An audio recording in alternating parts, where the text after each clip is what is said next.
Hi, I'm Kara. I'm a mother baby nurse with 5 years of experience and I'm a mom of three. And one of the top questions I get asked in the hospital as a mother baby nurse is about pumping.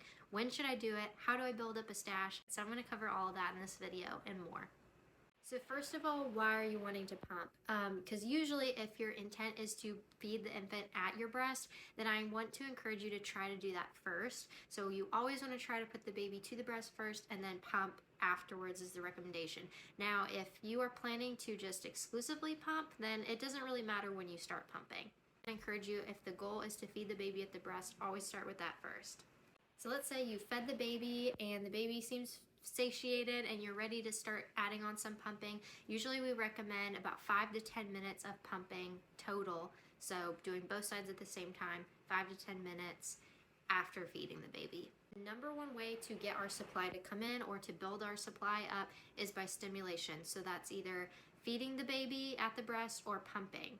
Take all the supplements you want and those will help, but pumping or feeding the baby is the number one way to actually get your milk, because it's a supply and demand system. Those hormones that you're releasing when you have that stimulation is what's going to tell your body to make milk and make more of it. The type of pump you use is important, so a good high quality breast pump. If you're in the hospital wanting to pump, take advantage of the ones they have in the hospital, because those ones are really expensive and they're hospital grade pumps. They work really well. Either those or a really good double electric breast pump. You can use a Haka if you want, but those don't really apply stimulation. That's more just suction. So you want to be using a good quality pump that's going to provide that stimulation.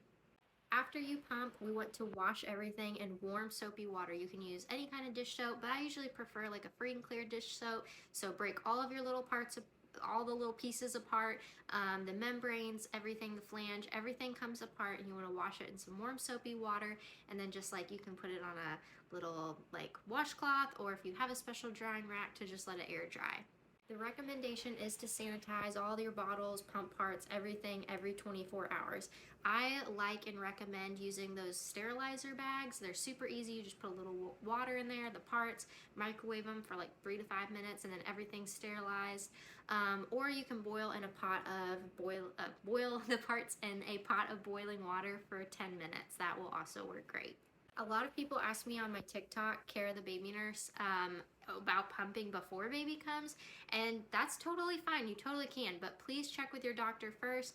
The reason being, sometimes that oxytocin that you release to have milk come out can also stimulate labor. So you just want to make sure there are no contraindications, that you're not high risk or anything. You need to get clearance from your provider before you do that.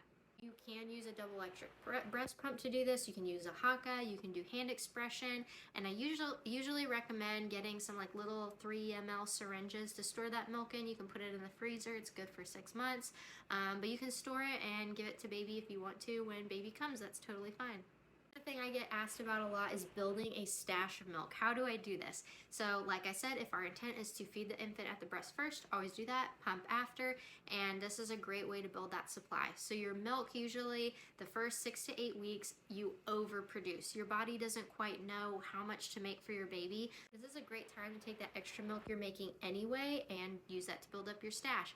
I really like using a Haka, so you can feed the baby on one side, and if you're just having a letdown on the other side anyway, using that Haka to just passively collect all that extra letdown milk is amazing.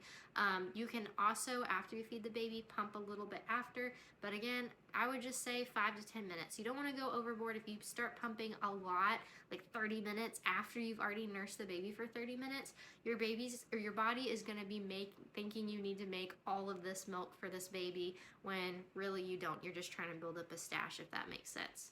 So those first 6 to 8 weeks is a really good time to kind of catch that extra milk, but of course you can do this anytime. You may notice about at that 6 to 8 week mark, you feel like your milk supply is going down, and usually that's not the case. Your body has just regulated and started making the amount of milk that your baby really needs, and so to you your breasts feel softer, they don't feel as full, you're like actually not making as much. That's totally normal. It's just your body regulating that supply and demand system. I also have a blog post where I talk about all of what I've just gone over in this video in a little more detail, with some links to items that I really like. And of course, follow me on Instagram and on my TikTok as well at Kara the Baby Nurse.